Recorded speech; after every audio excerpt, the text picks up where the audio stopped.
Speaker, I'm worried for him. All President Biden had to do was nothing.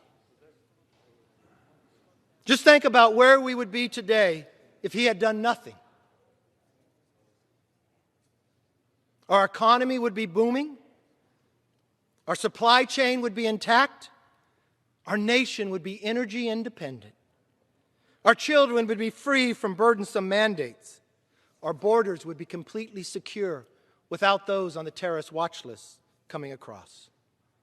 Our dollar would be sound with no inflation. Our enemies would be on notice, not on the advance. But what happened instead? The last 10 months have been the most radical, the most extreme, and the most incompetent 10 months in American history.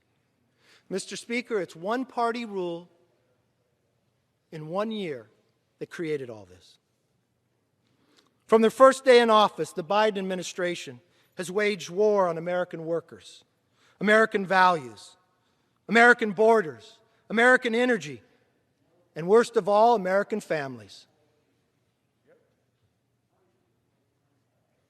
Mr. Speaker, I'll wait.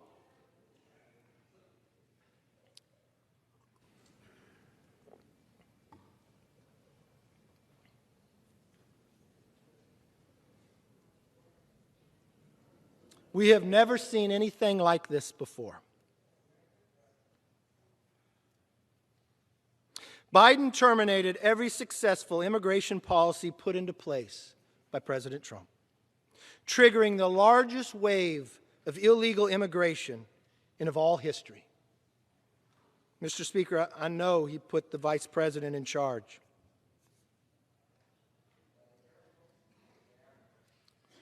Biden shut down the production of American energy and closed down American pipelines, surrendering the energy independence that was achieved during the Trump administration.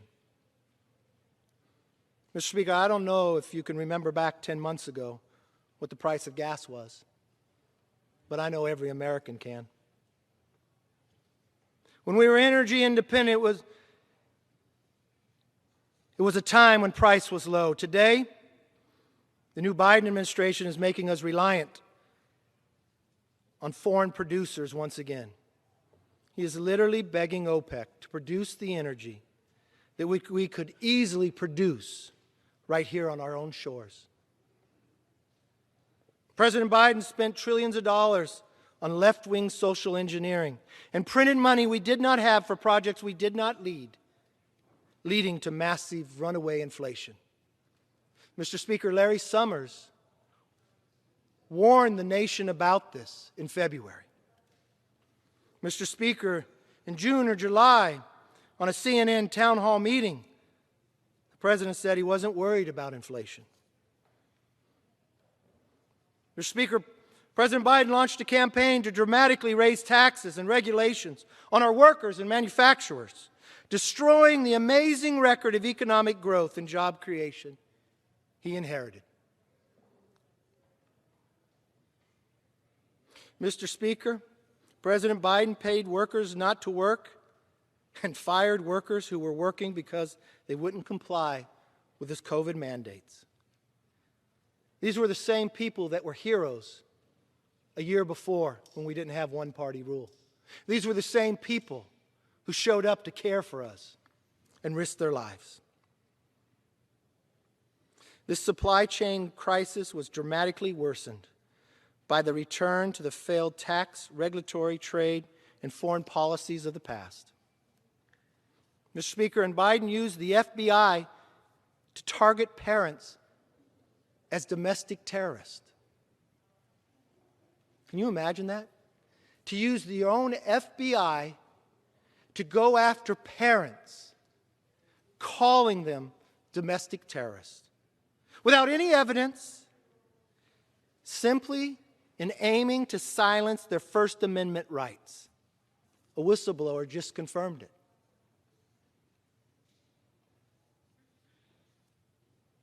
The President's rhetoric is dividing and inflaming us, rather than uniting us like he promised to do. And when his administration missteps, and it does often, Biden will blame the military, our allies, the vice president, Congress, ordinary Americans, anyone but himself. That's not what leaders do. That's not what leaders do. Leaders take responsibility and then take action. As elected leaders, it's our job to take action that makes life better for all Americans. That's badly needed today, Mr. Speaker.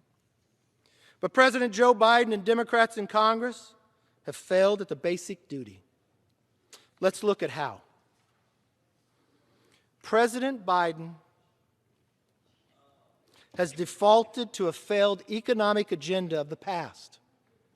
This administration is plainly incompetent and is growing the government at the American people's expense. Americans are paying more for things they need today than they can afford. The latest CPI report is stunning news. Mr. Speaker, Consumer Price Index soared 6.2% in the last year under one-party rule in Washington, and almost 1% in October alone. It's the fastest pace in 30 years. You know what the common denominator is? One-party year, one-party rule for 1 year. Last week's inflation results undercut the idea that inflation is temporary or transitory.